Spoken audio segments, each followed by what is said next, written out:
Good morning, class 8. Let's start.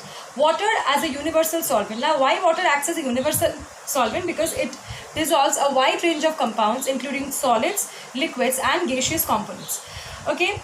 Now, when we are talking about water being a solvent, we also have a term that is solution. Now, solution is basically what? Solution is a homogeneous mixture of solute and solvent component. Usually, we are going to see the examples where solvent is water. It's a homogeneous mixture of solute and solvent. Now, solute are those components which dissolve in a medium and it is present in lesser amount. Solvent are those components which serves as the medium for the solute particles to dissolve, and it is present in greater amount. Now, depending on the nature of the solvent, a solution can be classified into aqueous and non-aqueous solution. Now, aqueous solution are which one? Aqueous solution are those where solvent is water, and non-aqueous solutions are those solutions in which the solvent is something else other than water. Okay, so aqueous solution, if I give the example like salt in water, or I can say alcohol in water, vinegar in water, etc. And non-aqueous solution, if I say where solvent is anything else except water, so I can give the example sulfur, powdered sulfur in carbon disulfide solvent, because carbon disulfide is a non-aqueous solvent. Okay. Next we come to miscible and immiscible liquids. Now, miscible liquids are the liquids which do not dissolve. Miscible liquids are the liquids that dissolve in water, and immiscible liquids are the liquids that do not dissolve in water. For example, your miscible liquids, we have vinegar in water, alcohol in water, etc. And immiscible liquids, we have oil in water. It can be mustard oil, can be kerosene oil, petrol, diesel in water, etc.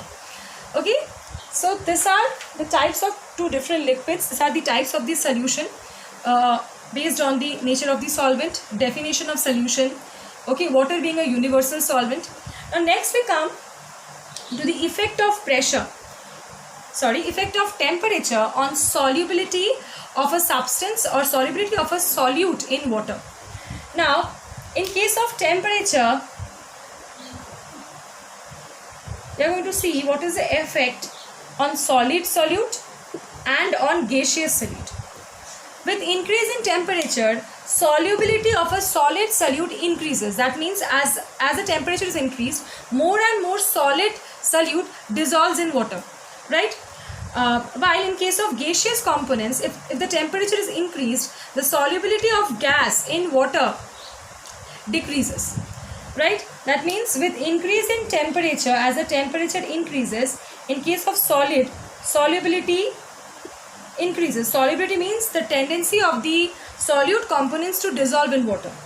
And in case of gas, if the temperature increases, solubility of the gas decreases.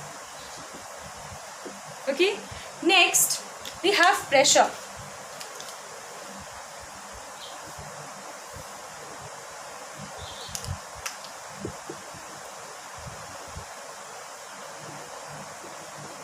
Okay, in case of solid solutes, there is no change in solubility with increase or decrease in pressure. That means solubility of a solid solute, it is independent of pressure.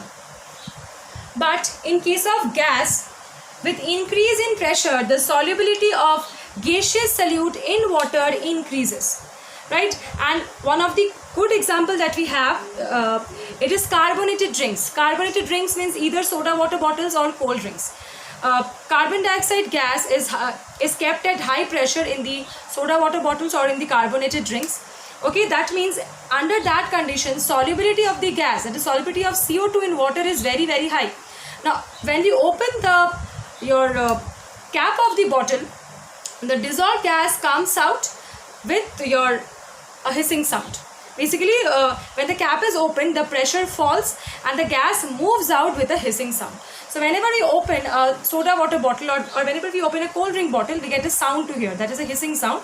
The reason is because of the decrease in the pressure, this kind of sound is heard. The gas moves out and so we get to hear this sound. Right? That means solid solute independent of the pressure, gaseous solute directly depends on the pressure. Means solubility. Solubility of gaseous solute directly depends on the pressure. Now next we are going to do importance of dissolved minerals and dissolved gases. Now the dissolved gases present in water are oxygen, carbon dioxide and nitrogen. And dissolved minerals we are going to say in general. So dissolved oxygen is the main source of survival for the aquatic life. Then we have dissolved carbon dioxide. So dissolved carbon dioxide in water is absorbed by the aquatic plants for photosynthesis, and it is also used in making shells for some marine animals. Then dissolved nitrogen is converted to nitrogenous compounds by the action of bacteria that serves as nutrition for the aquatic life. Now dissolved minerals are that are present in water are essential for our growth, and it also adds taste to the water. So these are few advantages of dissolved gases and minerals in water. Now next we are going to study capacity of water to dissolve substances. Under this we are going to study about saturated solution, unsaturated solution and supersaturated solution. So saturated solution are the solution in which no more of solute can be dissolved at a given temperature. Unsaturated solution are the solutions in which more of the solute particles can be dissolved at a given temperature. And supersaturated solution are the solutions which contains more solute than it can hold at room temperature. So this solution basically tells us about the capacity of the water to dissolve substances. Now next we come to suspension, then solution and colloid. Now to do this comparison, we are going to take examples. For suspension, sand in water; for solution, salt in water; and for colloid, I can say milk. Now basically we are going to compare them, that is we are going to differentiate. Suspension, it is a heterogeneous mixture. Solution, though we have already done, it's homogeneous. Colloid, example of colloid we told milk. Now milk, if we see, it seems to be homogeneous, but actually it is hetero. It is heterogeneous mixture. So colloid as well is a heterogeneous mixture. In case of suspension, the particle size is greater than 10 to the power minus 7 meter.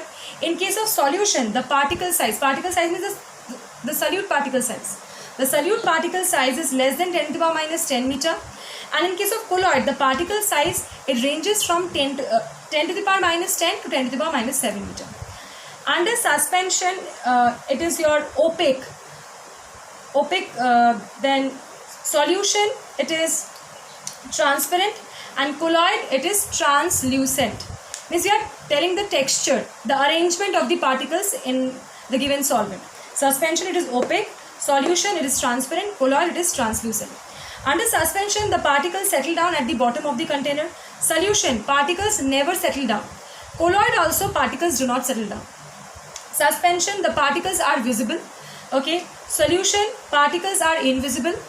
Colloid, the particles are visible with the help of a powerful microscope. Under suspension, particles cannot pass through the filter paper, hence they can be filtered.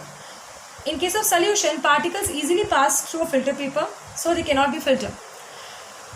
Under colloid, particles easily pass through ordinary filter paper, but they cannot pass through ultrafilters. So these are the few comparisons of suspension, solution and colloid. Suspension example, I told you suspension, sand plus water or sand water. Then this one is salt water and this one is milk. These are the three examples under this. Okay.